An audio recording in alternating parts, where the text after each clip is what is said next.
అధికారులు, చాలా అధికారం ఉంది. యేసుప్రభు వారికైతే దేవుడు సర్వాంతర్యామి, సర్వ అధికారి అయినప్పటికీ కూడా ఒక మానవుడుగా జీవించాడు, మానవుడుగా పన్ను చెల్లించాడు.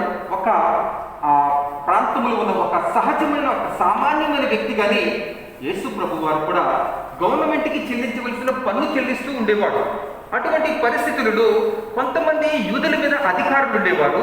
ఆ అధికారులే ఎవరు అంటే పరిసయ్యులు, శాస్త్రులు, సద్దుకయ్యులు, ఇంకా చూస్తుంటే ప్రధాన బోధకులుగా ఉన్నారు. అయితే అటువంటి పరిస్థితుల్లో ఎప్పుడూ కూడా వారు యేసు ప్రభువుని ప్రశ్నిస్తూ ఉండేవారు. ప్రతి విషయంలో ప్రశ్నిస్తూ ఉండేవారు. ఎన్ని విషయాల్లో ప్రశ్నించారంటే, ఎన్ని విషయాల్లో ప్రశ్నించినా యేసు ప్రభు వారు మనం భోజనంలో కరివేపాకుని ఎలా తీసి అలా పడేస్తామో అంత తేలిగ్గానే ఆయన సమాధానం తెలియజేసేవారు. ఒకరోజు మనకు తెలుసు, యేసు ప్రభు వారు వ్యభిచారంలో పట్టబడిన ఒక స్త్రీని తీసుకొచ్చాడు. అయితే అప్పుడు అడుగుతూ ఉన్నాడు యేసు ప్రభు వారు, మీలో పాపం లేని వారు మొట్టమొదటి రాయి వేసి కొట్టండి అని చెప్పాడు. వెంటనే ఆ చిన్న మాట చెప్పాడు యేసయ్య. అందరూ రాళ్ళు పడేసి వెళ్ళిపోయారు. అమ్మ అని పిలిచి, అమ్మ ఇటువంటి తప్పులు ఎప్పుడు చేయొద్దని చెప్పారు. యేసు ప్రభు వారి సమాధానము పెద్ద ప్రశ్నకు చిన్న సమాధానమే చెప్తూ ఉండేవాడు యేసు ప్రభు వారు. అలాగే ఎన్నో ప్రశ్నలు శాస్త్రులు, పరిసయ్యులు, సుంకరులు ఈ విధంగా ప్రశ్నిస్తూ ఉండేవారు. ఒకరోజు యేసు ప్రభు వారిని ఈ శాస్త్రులు, పరిసయ్యులు ఎవరు అంటే విశ్రాంతి దినాన్ని కానీ, లేకపోతే పరిశుద్ధ దినాన్ని కానీ, లేకపోతే ఆహార నియమాలను కానీ నిష్ఠాగరిష్ఠులు. వీరు ధర్మశాస్త్రాన్ని పాటించడంలో మాకంటే గొప్పవారు ఎవరు లేరు అని భావించేవారు ఈ పరిసయ్యులు, శాస్త్రులు. అటువంటి పరిస్థితుల్లో వారు అనుకుంటూ ఉన్నారు, తామే నీతిమంతులమని అనుకుంటున్న వారితో యేసు ప్రభు వారు ఈ విధంగా మాట్లాడుతూ ఉన్నారు. అయితే కనుక మనం ఆలోచన చేసినట్లయితే, ఒకరోజు వీరు ఆహార నియమాలలో కూడా చాలా నిష్ఠగా ఉండేవారు. భోజనం చేసినప్పుడు చేతులు కడుక్కోవడంలోనూ చాలా నిష్ఠగా ఉండేవారు. యేసు ప్రభు వారు ఒకరోజు తన శిష్యులతోటి వెళ్తూ ఉన్నప్పుడు అడుగుతూ ఉన్నారు, అయ్యా నీ శిష్యులు చేతులు కడుక్కోకుండా భోజనం చేస్తా ఉన్నారు, ఇది తప్పు కదా ధర్మశాస్త్రం ప్రకారం అని అడుగుతూ ఉంటే, అప్పుడు యేసు ప్రభు వారు అంటూ ఉన్నారు వారితో సూటిగా మాట్లాడుతూ, అయ్యా మీరు ఈ ధర్మశాస్త్రంలో ఈ చిన్న విషయం గురించి మీరు మాట్లాడుతూ ఉన్నారు అంటే, ఆయన ముందు కూడా మాట్లాడాడు, ధర్మశాస్త్రంలో ఉన్న విషయాలు మీరు చేస్తూ ఉన్నారు, కానీ అసలైన విషయాలు మీరు మర్చిపోతూ ఉన్నారని చెప్పి ఎన్నోసార్లు ఆయన చెప్తూ ఉండేవాడు. వారికి చేతులు కడుక్కోకుండా నీ శిష్యులు భోజనం ఎందుకు చేస్తా ఉన్నారు అనే ప్రశ్నకు చెప్పుకొస్తూ ఆయన అంటూ ఉన్నాడు యేసు ప్రభు వారు, ఒకవేళ చేతులు కడుక్కోకుండా భోజనం చేస్తే అది ఆహార పదార్థము మన కడుపులోనికి వెళ్ళి ఒకవేళ జరిగింది ఏం జరుగుతుందో తెలుసా? స్టొమక్ అప్సెట్ అవుతుంది, అంతకంటే ఏమీ జరగదు. అందుకే యేసు ప్రభు వారు అంటూ ఉన్నారు, ఏమంటున్నారంటే మన చేతుల ద్వారా, లేకపోతే ఒక వ్యక్తికి బయట నుంచి లోపలికి వెళ్ళేది మనిషిని అపవిత్రపరచదు. కానీ చూడండి ఆ వాక్యాన్ని కనుక మనం చూస్తే మత్తయి శుభవార్త 15వ అధ్యాయం 2వ వచనంలో అంటూ ఉన్నారు.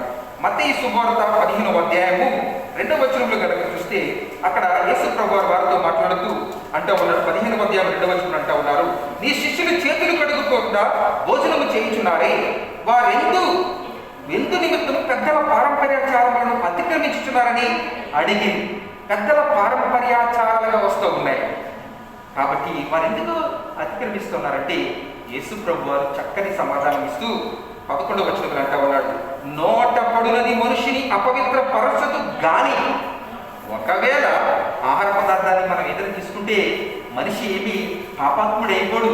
ఒకవేళ లోపలికి వెళితే ఒకవేళ ఏదైనా బ్యాక్టీరియా ఉంటే శరీరానికి బలహీనత వస్తుంది, లేకపోతే ఏదైనా స్టొమక్ అప్సెట్ అవుతుంది, అంతకంటే జరిగేది ఏమీ లేదు. కానీ లోపల నుంచి బయటికి వచ్చేది మాత్రం మనిషిని చాలా పవిత్రపరుస్తుందని చెప్పి అక్కడ యేసు ప్రభు వారు పరిసయ్యులకు సమాధానం ఇస్తూ ఉన్నారు. అంటే లోపల నుంచి బయటకు వచ్చేది ఏమిటి? కత్తిపోటి వంటి మాటలు. అవి మనిషిని అవసరమైతే పాపంలోకి పడేస్తుంది, లేకపోతే ఒక కుటుంబం సర్వనాశనం అయిపోయినట్టు కూడా చేస్తుంది. కాబట్టి అందు గురించి అంటా ఉన్నాడు యేసు ప్రభు వారు, మీరు బయట నుంచి లోపలికి వెళ్ళే దాని విషయంలో మీరు ఎక్కువ ఆలోచన చేస్తూ ఉన్నారు, దాని గురించి కాదు, బియాండ్ దట్, అంటే దానికంటే ఇంకా గొప్పది ఉన్నది. దాని గురించి ఆలోచన చేయండి అని చెప్పి యేసు ప్రభువు పరిసయ్యులను ఉద్దేశించి చెప్తూ ఉన్నారు. అంటే లోపల నుంచి బయటకు వచ్చేది మన ఆలోచనలు వస్తాయి, లేకపోతే మన మాటలు వస్తాయి. కాబట్టి వీటి విషయంలో జాగ్రత్తగా ఉండండి అని చెప్పి పరిసయ్యులకు సమాధానం ఇచ్చినట్లుగా మనం చూస్తాం. కాబట్టి ప్రియమైన దేవుని సంఘం ఇంకా మనకు ఆలోచన చేస్తే మరొక ఉదాహరణ కూడా తెలియజేస్తా ఉన్నాడు. మత్తయి శుభవార్త 23వ అధ్యాయంలో కనుక చూసినట్లయితే ఈ పరిసయ్యులను ఉద్దేశించి మరొక మాటలు మాట్లాడుతూ ఉన్నాడు. 23వ అధ్యాయము 23వ వచనంలో అంటా ఉన్నాడు. ఏమంటున్నాడు? ఎవరిని గురించి? అయ్యో వేషధారులైన శాస్త్రులారా, ఇక్కడ ఎవరున్నారు? పరిసయ్యులారా, మీరు పుదీనాలోను సోపులోను జీలకర్రలోను 10వ వంతు చెల్లించి ధర్మశాస్త్రములో ప్రధానమైన విషయములను అనగా న్యాయమును, కనికరమును, విశ్వాసమును విడిచిపెట్టిరి, వాటిని మానక వీటిని చేయుడని తెలియజేస్తా ఉన్నాడు. ఈ పరిసయ్యులు ఎవరంటే, మేము ధర్మశాస్త్రాన్ని తూచా తప్పకుండా పాటిస్తూ ఉన్నాము కాబట్టి మేము నీతిమంతులమని అనుకుంటూ ఉన్నారు పరిసయ్యులు. ఆ నీతిమంతులు అనుకుంటున్న ఆ వ్యక్తులతో చెప్తూ ఉన్నారు. ఎస్, మీరు ఎగ్జాక్ట్గా ధర్మశాస్త్రం ఏం చెప్తుందో ఆ 10వ వంతు విషయంలో చక్కగా చేస్తూ ఉన్నారు, వెరీ గుడ్. కానీ అసలైన విషయాలు మర్చిపోతూ ఉన్నారు. ఏమిటంటే అసలైన విషయాలు ఏంటి? న్యాయమును, కనికరమును, విశ్వాసమును. అలాగే మరొకసారి ఇంకొక చోట అంటాడు యేసు ప్రభువారు తన శిష్యులతో వెళ్తూ ఉన్నప్పుడు యేసు ప్రభువారు ఒక వ్యక్తిని స్వస్థపరుస్తాడు. మళ్ళీ ఇక్కడ కూడా ప్రత్యక్షమైపోయారు ఈ పరిసయ్యులు. ఈ పరిసయ్యులు అంటే ఎవరో యేసు ప్రభుకి వ్యతిరేకమైనటువంటి వ్యక్తులు కాదు, సొంత జనాంగమే, యూదులే. ఈ పరిసయ్యులు ఎవరో మీకు తెలియజేస్తారు. అయితే అక్కడ కూడా ఏమంటా ఉన్నారంటే, ఏమంటా ఉన్నారు?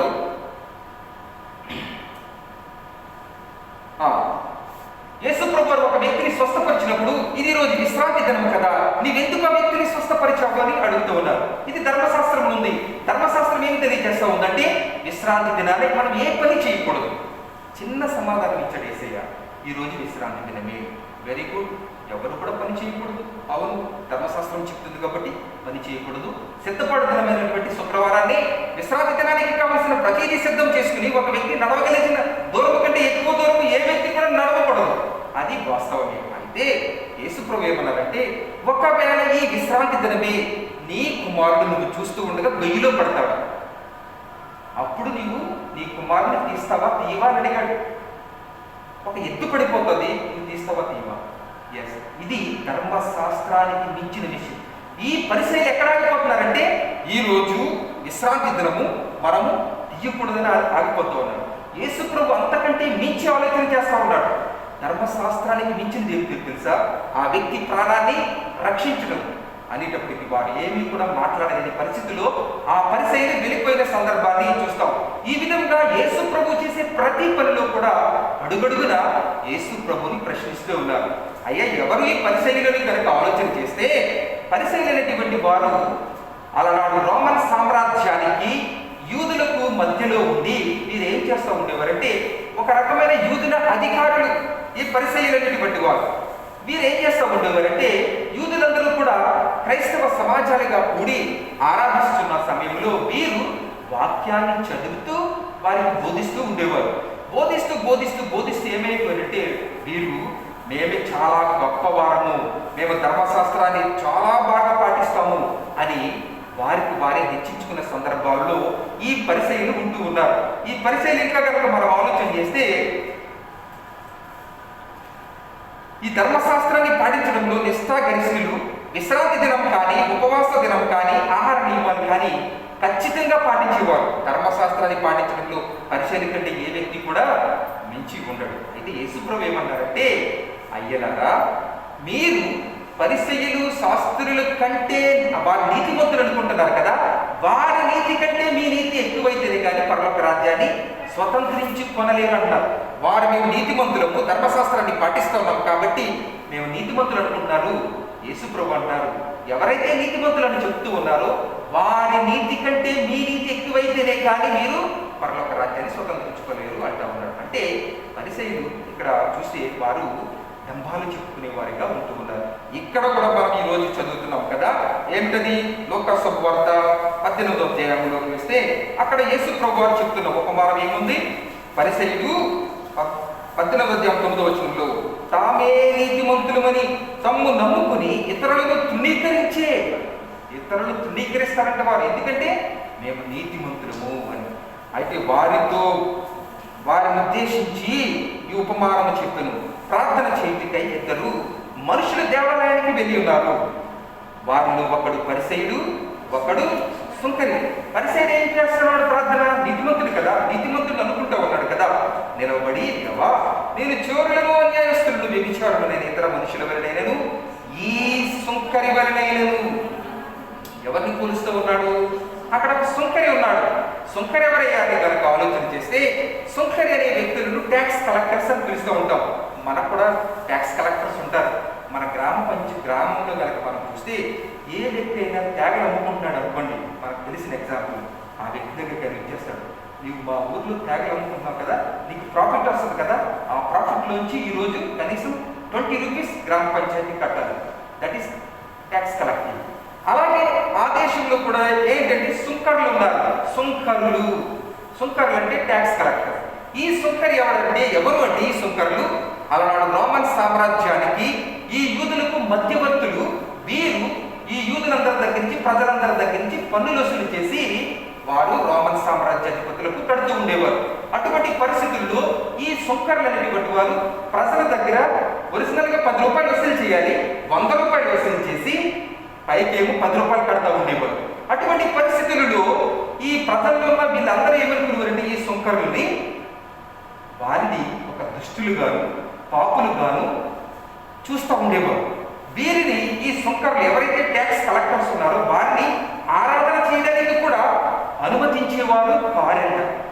ఆరాధన సినగోగులకు వస్తే వారిని ఆహ్వానించేవారు కాదంట. ఎందుకు? వీరు పాపులు, సిన్నర్స్. ఎందుకంటే ట్యాక్స్ ఎక్కువ వసూలు చేసేస్తున్నారు అవసరం కంటే. కాబట్టి వీరిని ఆరాధన స్థలాలకి తీసుకుని ఆ ఆరాధన స్థలాలకు వస్తే వారిని అలౌ చేసేవారు కాదంట.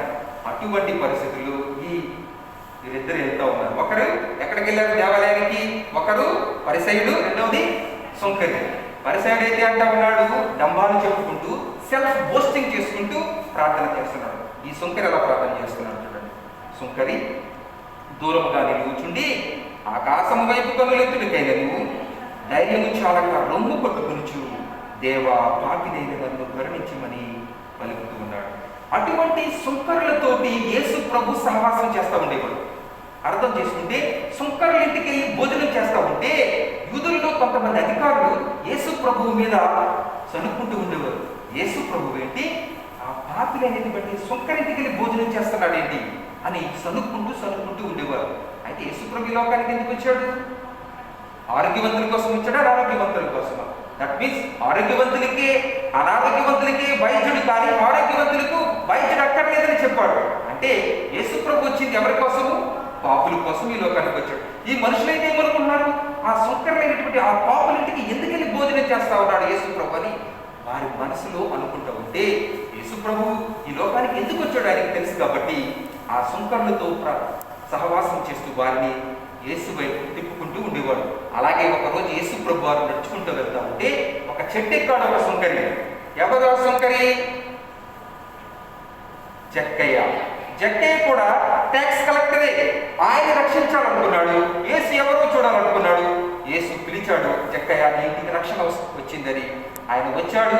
ఆయన కూడా 1కి 4 గంటలు వసూలు చేసే సుంకరే. ఎప్పుడైతే మారు మనసు వచ్చిందో యేసయ్యతో అంటా ఉన్నాడు, అయ్యా, నేను ఎంతవరకు కూడా 1కి 4 గంటలు వసూలు చేశాను. ఎవరి దగ్గర అయితే 1కి 4 గంటలు వసూలు చేశానో తిరిగి వారికి ఇచ్చేస్తానని చెప్పి మారు మనసు పొందుకున్న తర్వాత ఆయన ఆ ట్యాక్స్ ని ప్రజలకు ఇచ్చిన సందర్భం కూడా మనం అక్కడ చూస్తాం. అయితే వీరిద్దరు వెళ్ళి దేవుని మందిరంలో ప్రార్థన చేస్తూ ఉంటే సుంకరైతే సెల్ఫ్ బోస్టింగ్ చేసుకుంటూ ఏవేవో పలుకుతూ ఉన్నాడు. సుంకరైతే, అయ్యా, నీ వైపు కన్నులు ఎత్తడానికి కూడా నేను యోగ్యుడిని కాదని చెప్తూ వస్తూ అప్పుడంటా ఉన్నాడు, యేసు ప్రభువు, పాపినైన నన్ను కరుణించమని పలికింది.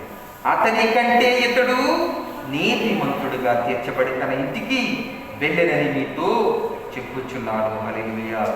ఎవరైతే నేనే నీతిమంతుడని చెప్పుకుంటూ ఉన్నాడో ఆ సుంకరి విషయంలో దేవుడు ఏమి మాట్లాడటం లేదు, పరిసడి విషయంలో ఏమి మాట్లాడటం లేదు. సుంకరి విషయంలో మాత్రం ఒక జడ్జిమెంట్ ఇస్తా ఉన్నాడు దేవుడు, ఒక తీర్పు ఇస్తా ఉన్నాడు. అతని కంటే ఇతడు నీతిమంతుడిగా తీర్చబడ్డాడు. ఎందుకు అంటే అక్కడ చివరి చెప్పబడుతున్న మాట, తన్ను తాను హెచ్చించుకునేవాడు తగ్గించబడునని, తన్ను తాను తగ్గించుకునేవాడు హెచ్చింపబడునని అక్కడ యేసు ప్రభు వారు కన్క్లూజన్ ఇస్తూ ఒక స్టేట్మెంట్ ఇస్తూ ఉన్నారు. కాబట్టి ప్రియమైన దేవుని సంఘం మనం అర్థం చేసుకోవాలి. క్రైస్తవ జీవితంలో మన ప్రాథమిక పాఠం ఏమిటంటే తను తాను తగ్గించుకున్నవాడు హెచ్చించబడతాడు, తను తాను హెచ్చించుకున్నవాడు తగ్గించబడతాడు. ఇది యేసు ప్రభు వారు తన నోటితో పలుకుతున్న మాట. దానికోసమే ఇచ్చిన ఉదాహరణ ఈ ఇద్దరు వ్యక్తులు చేస్తున్న ప్రార్థన. కాబట్టి మనం ప్రార్థన చేసేటప్పుడు మనం ఎలా ప్రార్థన చేయాలి, ఇక్కడ వీరిద్దరి ప్రార్థనను బట్టి మనము అర్థం చేసుకోవాలి. సుంకరి ప్రార్థనను విన్న దేవుడు, కాబట్టి మనం సుంకరి వలె ప్రార్థించేవాడుగా, అయ్యా నీ తట్టు కన్నులెత్తడానికి కానీ నీకు యోగ్యత లేదు, నేనేమాత్రం యోగ్యుడిని కాను, నేను పాపిని, అపోస్తలుడైన పౌలు అంటూ ఉంటాడు. ఎంతో సేవ చేసి 13 పుస్తకాలు ఈ గ్రంథంలో రాసి అనేక సంఘాలు కట్టిన ఆ పౌలు అంటూ ఉన్నాడు పాపులను ప్రధాన పాపిని అని చెప్పుకొస్తున్నాడు. అపోస్తలుని పిలిపించుకోవడానికి కూడా యోగ్యత లేదు అంటూ ఉన్నాడు అపోస్తలుడైన పౌలు, అంత సేవ చేసి కూడా. కాబట్టి అది తగ్గింపు. కాబట్టి అటువంటి తగ్గింపు జీవితంలో ఏ క్రైస్తవుడైతే జీవిస్తాడో అది దేవునికి ఇష్టమవుతుంది. తగ్గింపు చేసిన ప్రార్థన దేవునికి ఇష్టమైన ప్రార్థన అని మీకు తెలియజేస్తూ ఈ మాటలు నేను ముగిస్తూ ఉన్నాను. దేవుడు తన మాటలు దీవించి ఆశీర్వదించుగాక. ఆమేన్. ప్రార్థన ఆశీర్వాదంతో ముగించుకుందాం. తర్వాత జనరల్ ఇన్స్ట్రక్షన్స్ ఏంటంటే తెలియజేస్తాను. లేచి నిలబడతాం. సుంకరి ప్రార్థన విన్నా దేవా, నా ప్రార్థనను వినుమో ప్రభువా. సుంకరి ప్రార్థన విన్నా దేవా, నా ప్రార్థనను వినుమో ప్రభువా. నేర్పు ఆ ప్రార్థన దేవా, నేర్పు ఆ ప్రార్థన. ప్రార్థన నేర్పుమయా పరమ తండ్రి, నీ ప్రార్థనను, ప్రార్థన నేర్పుమయా. ప్రేమ కలిగిన తండ్రి, నాయన ఈ మధ్యాహ్న కాల సమయంలో, ఈ సాయంకాల సమయంలో సుంకరి ఏ విధమైన ప్రార్థన చేశాడు. తండ్రి నీ తట్టు కనులెత్తడానికి కూడా యోగ్యత లేనిటువంటి వాడు, తండ్రి అని పిలవడానికి కూడా యోగ్యత లేని నన్ను తండ్రి అని పిలవడానికి యోగ్యతని ఇచ్చావు తండ్రి, నీకు స్తోత్రాలు. పాపులలో ప్రధాన పాపిని అంటా ఉన్నాడు పౌలు. ప్రభువా, మేము కూడా అటువంటి పాపులమైన మమ్మలను నీవు నీతిమంతులుగా చేసిన విధానికి నీకు స్తోత్రాలు చెల్లిస్తూ ఉన్నావు తండ్రి. సుంకరి ప్రార్థన విన్న దేవుడవు, మా ప్రార్థనను కూడా ఆలకించి తండ్రి నీతిమంతులుగా తీర్చబడే భాగ్యం మాకు దయచేయమని అడుగుతున్నాం. మమ్మల్ని మేము తగ్గించుకునే ఒక స్వభావాన్ని మాకు అనుగ్రహించమని, కూడి వచ్చిన నీ బిడ్డలందరినీ కూడా దీవించండి, వారి అవసరతలు తీర్చమని యేసయ్య నామములో ప్రార్థన అడిగి వేడుకుంటున్నాను మా ప్రియ పరలోకపు తండ్రి. ఆమేన్. మన పరమ తండ్రి దేవుని నుండి, ప్రభువైన యేసుక్రీస్తు నుండి కృపయు సమాధానం మీకును మీ కుటుంబాలకు ఇప్పుడు ఎల్లప్పుడూ సదాకాలము తోడైండును గాక. ఆమేన్. ఆమేన్. ఆమేన్. మీ అందరికీ వందనాలు తెలియజేస్తూ ఉన్నాను. May God bless you all. దయచేసి ఇంకా మనకి 15 నిమిషాలు సమయం ఉంది. మరి వచ్చి వారు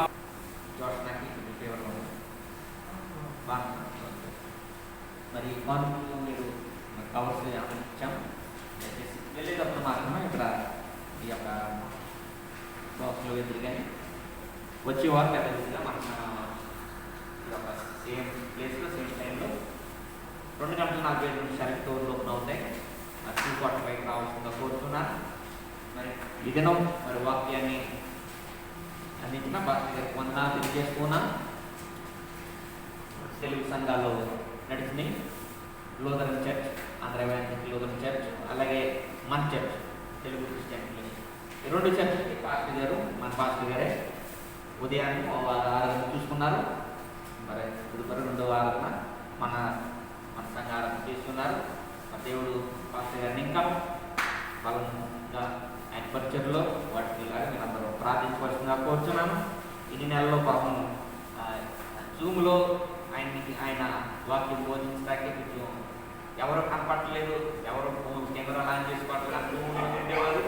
ఇది నాకు చాలా సంతోషంగా ఆయన వాక్యం అందించి ఉన్నారు. పాస్టర్ గారికి వందనాలు తెలియజేస్తున్నాను.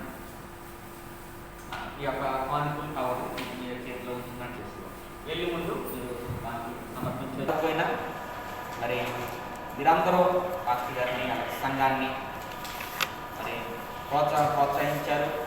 జూమ్లో కానీ ఏ కార్యక్రమం ఏది పెట్టినా మీరు చక్కగా ప్రోత్సహించారు. దాన్ని బట్టి దేవుని మహిమ చెల్లిస్తూ ఉన్నాను.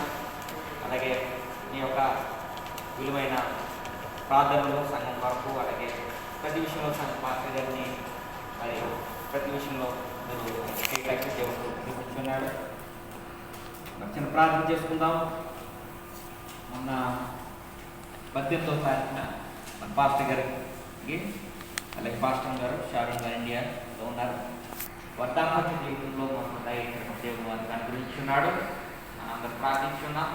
ఈ సమయంలో మనం ఆ విషయాలను జ్ఞాపకం చేసుకుంటూ మరొకసారి మనం ప్రార్థన చేసుకుందాం. అందరూ పనులు చూసుకున్నట్లయితే ప్రార్థన చేసుకుందాం.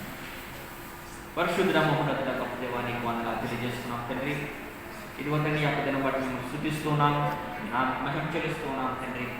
ఇదిగో తండ్రి ఎంతో సంతోషంగా ఎంతో ఆనందంతో నీ యొక్క సన్నిధిలో మేము ప్రవేశించి నేను స్తుతించి ఉన్నాము, ఆరాధించి ఉన్నాము తండ్రి.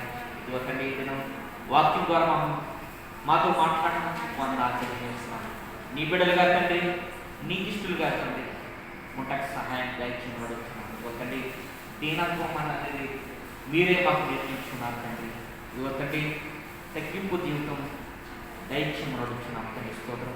ఇదిగో తండ్రి మా తగ్గింపు జీవితం ద్వారా మేము నీలో బలపడటానికి, అలాగే మా ద్వారా అనేక మంది మిమ్మల్ని ఆగమనం ద్వారా ఆకర్షించబడి ఈ నామాన్ని తెలుసుకుని మన శక్తి మార్గంలో నడిచిన సహాయం దయచేయమని అడుగుతున్నాము తండ్రి. స్తోత్రం. ఇదిగో తండ్రి చేయవలసిన వారందరూ దీవించి ఆశీర్వదించబడుతున్నాము తండ్రి. స్తోత్రం. ఎంతో ఆశతో ఎంతో సన్నిధికి వచ్చినారు తండ్రి. వచ్చిన బిడ్డలందరినీ దీవించండి, ఆశీర్వదించబడుతున్నాము. తండ్రి వారి హృదయంలో ఏ అవసరాలు ఉన్నాయి, ఆశలు ఉన్నాయి, కోరికలు ఉన్నాయి, భారాలు కలిగి ఉన్నాయి, ప్రతిదీ సన్నిధిలో మరుచుకున్నారు. ఇదిగో తండ్రి ప్రతి విన్నపాన్ని అంగీకరించి మంచి దీవెన దయచేయబడుతున్నాము తండ్రి. ఇదిగో తండ్రి బిడ్డలు వేసుకున్న పాలకులు దీవించిన తండ్రి ఆశీర్వదించబడుతున్నాము. ప్రతి పాలకులు తండ్రి యొక్క మార్గంగా వాడుతున్నాము. ఈ జీవితాన్ని మీరు అంగీకరించి రెట్టింపు ఆశీర్వాదం దయచేయబడుతున్నాము తండ్రి. తండ్రి నేను ఇచ్చేది పాలక అది మీరు ఇచ్చేది తండ్రి. ఇదిగో తండ్రి మేము అనేకమైన పేరు ఆశీర్వాదాలు పొంది యొక్క సన్నిధిలో పొందుతూ ఉన్నాము తండ్రి. ఇదిగో తండ్రి ప్రతి క్షణం ప్రతి గంట అది నీవు ఇచ్చిన అమూల్యమైన స్వాస్థ్యం తండ్రి అవకాశం తండ్రి. ఇదిగో తండ్రి శుద్ధిస్తున్నాను, నాకు తెలుస్తున్నాను. ఇదిగో తండ్రి మన కాలంలో మరి గంట సురేంద్ర భార్య ప్రశాంతి బట్టి ప్రార్థిస్తున్నాం. ఇచ్చిన మనసు స్వస్థత బట్టి సంతానం చేస్తున్నాం. వారిని ఉంటుండగా సహాయం దయచేయమంటున్నాం. తండ్రి 18వ తారీఖున పాస్టర్ గారు, కుమార్ గారు, పాస్టర్ గారికి వారందరికీ ఇచ్చిన దాంపత్య జీవితంలో మరొక దయని బట్టి తెలియజేస్తున్నాం. పాస్టర్ గారిని నడిపించుకొచ్చి అనేకమైన ఆశీర్వాదాలు పొందుతున్నారు. దాన్ని బట్టి తెలియజేస్తున్నాం. ఒకటి నీ పరిచయం కొరకు వచ్చిన నీ పరిచర్య కొరకు నిలబడి ఉన్నారు. దేవుడు దయచేసి అడుగుతున్నాం. దాన్ని బట్టి మేమంతగా ఆయన ద్వారా ఎంతో ఆశీర్వదించబడుతున్నాం తండ్రి. ప్రార్థిస్తున్నాం. వారు దీవించిన ఆశీర్వదించిన బిడ్డల్ని కుటుంబాన్ని పరిచయం ఆశీర్వదించబడుతున్నాం. ఇచ్చిన మన దాంపత్య జీవితంలో మరొక దయాన్ని బట్టి మనం ఆలోచిస్తున్నాం తండ్రి. వారందరూ బట్టి ప్రార్థిస్తున్నాం. యువతని నాకు మేము చేస్తూ వందనాలు తెలియజేస్తూ యేసునామం బట్టి అడిగిపోతున్నాం. ఆ ప్రియపరలో అందరికీ ఒక 10 minutes సమయం దయచేసి మనం అందరం ఒక 5 నిమిషాలు మనం అందరం ప్రార్థన ధ్యానంలో మనం ఉందాం. మంచి స్థలంలో ఉన్నాం. మనం హృదయపూర్వకంగా సన్నిధిలో ప్రార్థిద్దాం. ఇందాక ఎవరైతే శంకరి ప్రార్థించున్నాడో దేవాలయానికి వెళ్ళి అటువంటి ప్రార్థనతో మనం అందరూ దేవుని ప్రార్థిద్దాం. మంచి అవకాశం ఇచ్చిన దేవునికి వందనాలు తెలుసుకున్నాను. వారందరికీ వందనాలు.